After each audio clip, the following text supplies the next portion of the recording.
What's going on YouTube? Thanks for tuning into the channel. Welcome to Oh So Simplified, coming to you with a video here about the law of least effort and how you can apply that to your life. It's a concept that I've been thinking about a lot over the last few months. Also saw that it was a topic that some people seem to be interested in because it keeps getting recommended to me, so figured I would expound upon my perspective on it. Before I jump in, like, comment, subscribe, dislike, leave some negative comments, whatever you want to do. Any feedback will do.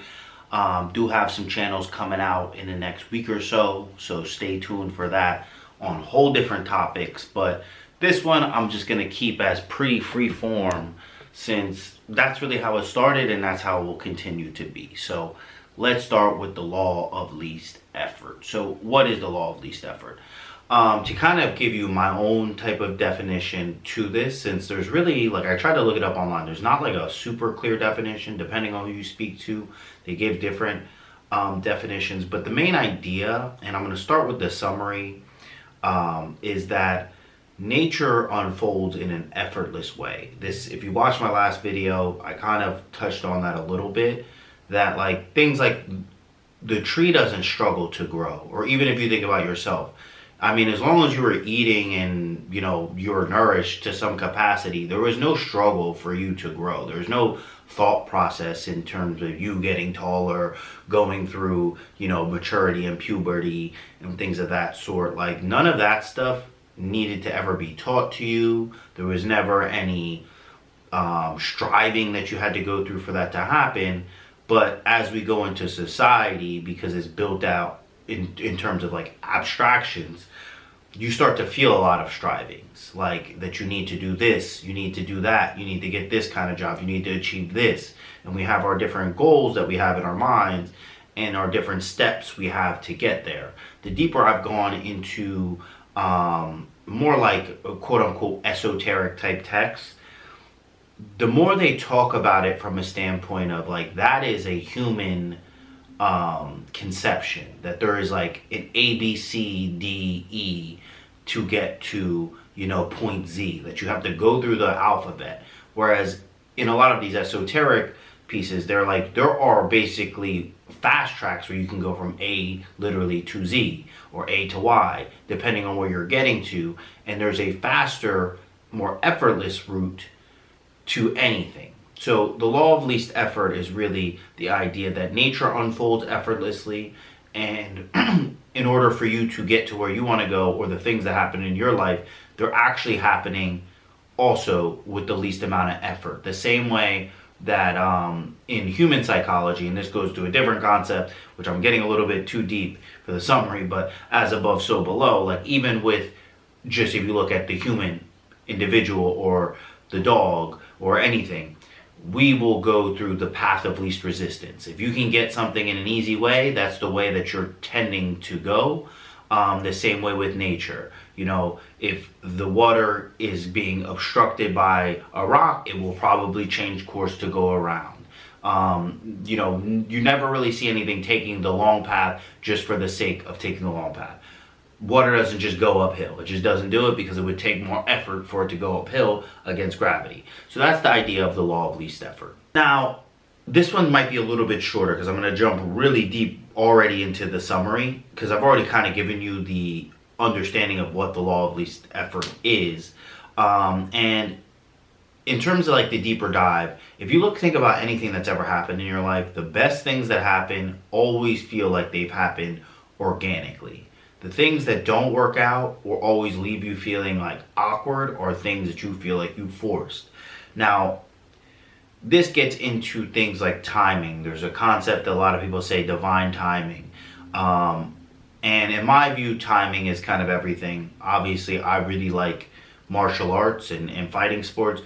You know, timing will beat somebody that's strong, athletic, faster, even, you know, has better technique. If you can time your punch with bad technique, low power, moving slow, but you time it perfectly and you're accurate where it hits, and it hits at the perfect precision at the perfect time, it's a knockout. You know, like even a 12-year-old girl can knock out a grown man if he doesn't see the punch coming and she hits him right on the button as hard as she can. Might break her hand, but you can develop that force. But you get where I'm going with that.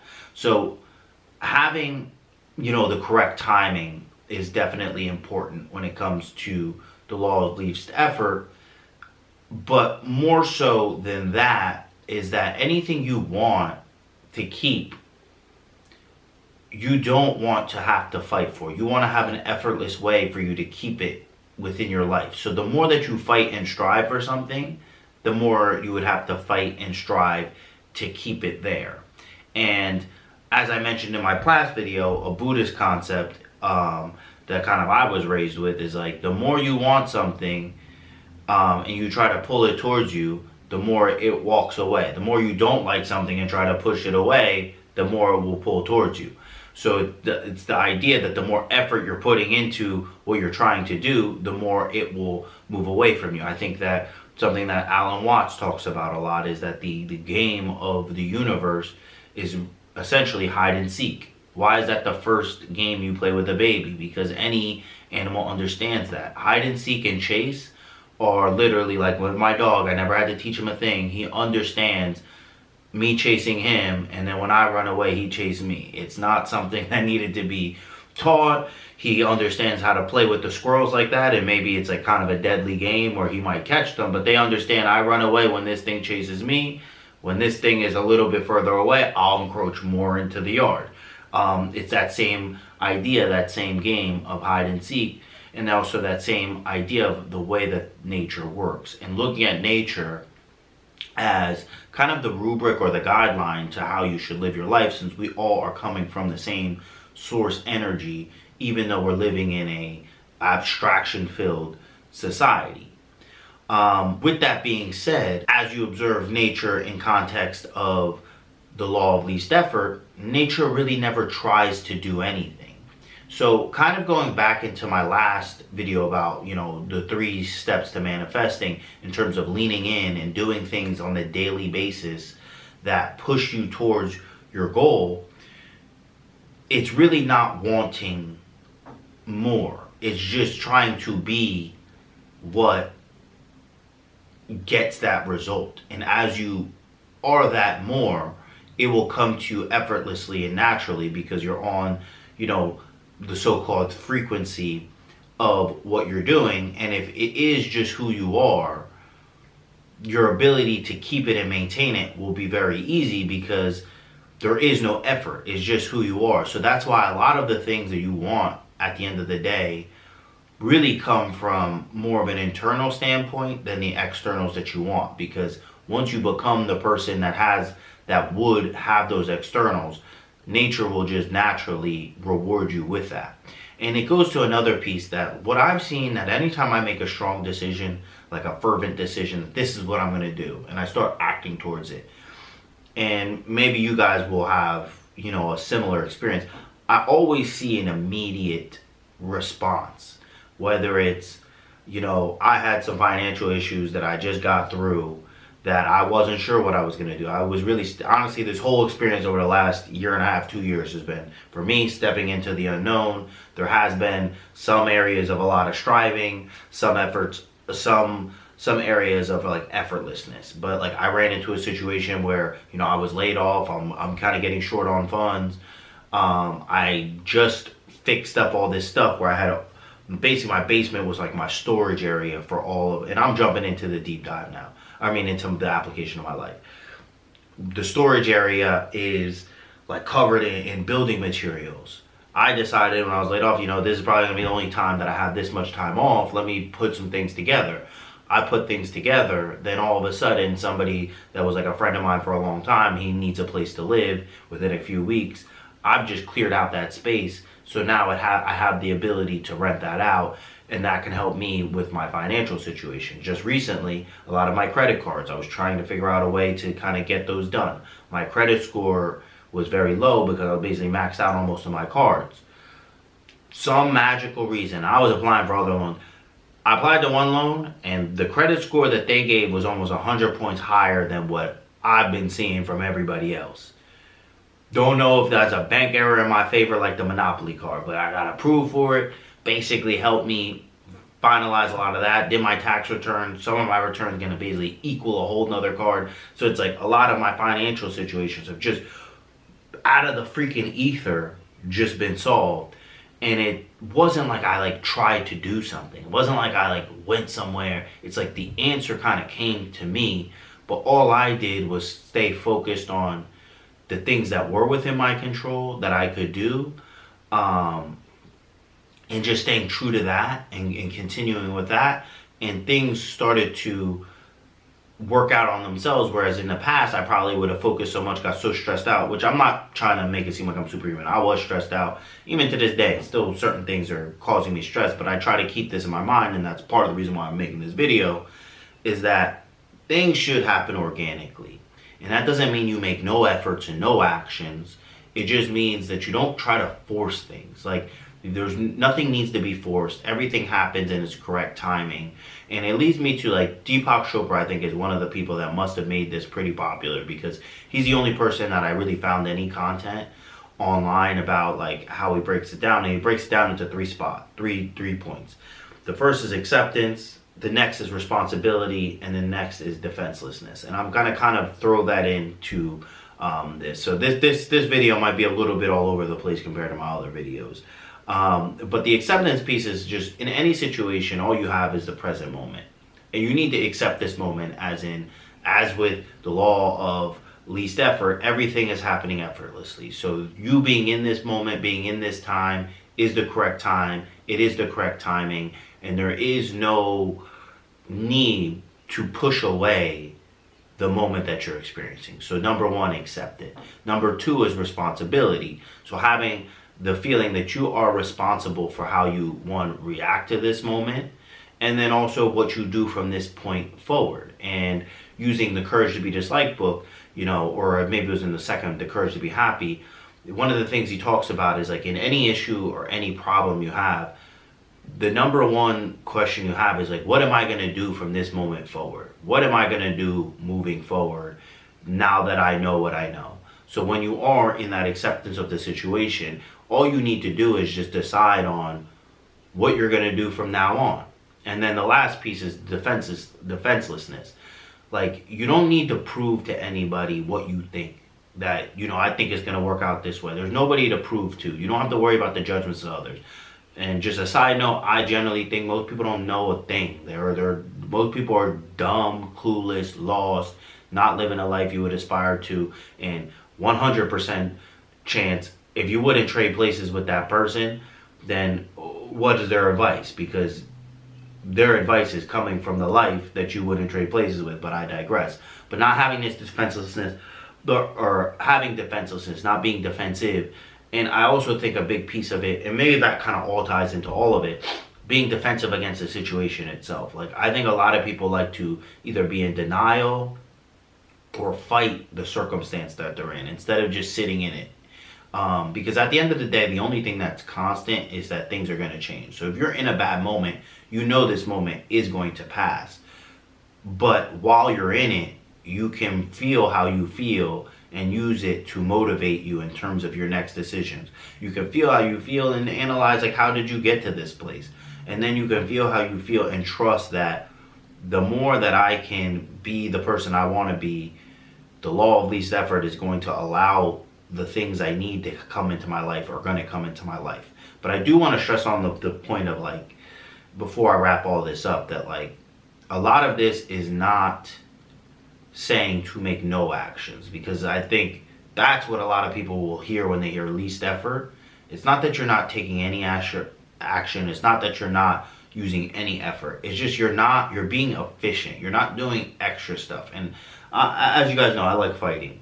And that's, like, kind of my main hobby, and a lot of the channels I will create moving forward. But in fighting, or really in anything, you can see this, like, there's a difference when you see somebody, whether it's like a striking fight. Sometimes there's people that are not comfortable in there, and they're just, moving around, they're jittery, they're punching, kicking, using all this energy, throwing very wide punches instead of straight shots. There's a lot of fat on their punches. None of their hooks are coming tight. Their hooks are looping out. And all of that effort, a lot of the times, especially with two skilled athletes, the person that's using all of that effort and energy that's not efficient, that's not getting them straight to the point, will actually lead them to getting tired, getting frustrated, and sometimes getting knocked out because you're not being efficient. So you're not really, all of your efforts aren't focused on a singular point where the other person's is, because they are using the correct technique. They are, being efficient with their movements, efficient with their attacks, efficient with the techniques that they're employing.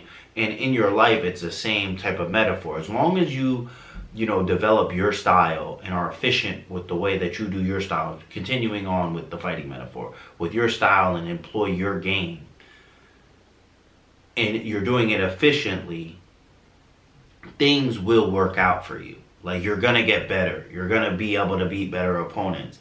You're going to, rise over somebody that's not doing something like that. Now, life isn't like a direct one-on-one competition, 1v1 competition. So the benefits in real life are going to be a little bit higher because there's not a winner and a loser. You will just win in terms of what you want and in terms of how you feel moment to moment. And I think that's the other part, and not to wrap up twice, but that's the other piece that I think is very important, that I think is the benefit of the law of least effort, is that you can enjoy the individual moments of your life instead of always striving and pushing and feeling like things are not fitting in the time frame that they need to fit in. Just understand and accept that, like, things are happening in the time they need to happen, and you doing what you're doing and putting in the effort that you are putting in, that's appropriate, that's efficient, that's, along with nature's, cycles, you're putting in that effort, but you also are enjoying the moments as they happen because you only have the present moment. Even in a bad time, even in, and maybe not your worst times, because I don't know what everybody else has been through, but I will say specifically in my life, like, even in my worst times, there are people that don't have life, that maybe I can't ask them, but maybe are in a terminal illness or on a deathbed. They would have traded places to be where I am in my worst times. And when I think about things like that, it's like, why am I not enjoying the moments of my life? Like, I don't think anybody gets to their deathbed and says, I wish I would have worried more. I wish I would have stressed out more about my issues. I wish I would have, pushed this problem further. Like, I don't think that's really where a lot of people have their regrets. And if that is the case, then why do we put so much pressure on those particular moments? And then also, at the end of the day,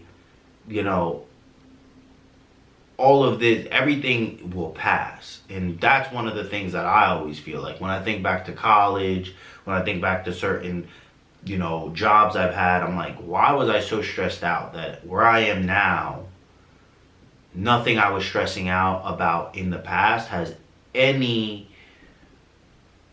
implication on what I'm doing now. It's like just putting in the correct amount of effort, believing that you're going on the right path, and just enjoying the moments of life. I think that's really kind of the secret to, having a joyful existence. And I think that especially with our hustle culture, and obviously we live in a capitalistic society, and not that I don't believe in capitalism to an extent, but a lot of those things push you towards living in the abstraction and living in the constant push, and sometimes those actions can actually be counterproductive, but at the very baseline will have a law of diminishing returns. The more input you put on a certain thing, the less returns you get. For a simple example, if you don't know what the law of diminishing returns is, if you love pizza, that first slice of pizza is delicious. The second slice of pizza is delicious. If you eat 10 slices of pizza, that 10th slice of pizza don't taste nearly as good as the first slice. And at a certain point, it starts to hurt your stomach and not taste good at all because you want to stop eating. And it's the same thing with over pushing in life. You will get to that burnout phase. You'll start to resent what you're doing. And then ultimately, you're not enjoying the moments of your life. So that's really it for this one. If you like the content, like, comment, subscribe. If you don't like it, dislike, leave some negative comments. Any feedback will do. You know what it is. And until next time, peace.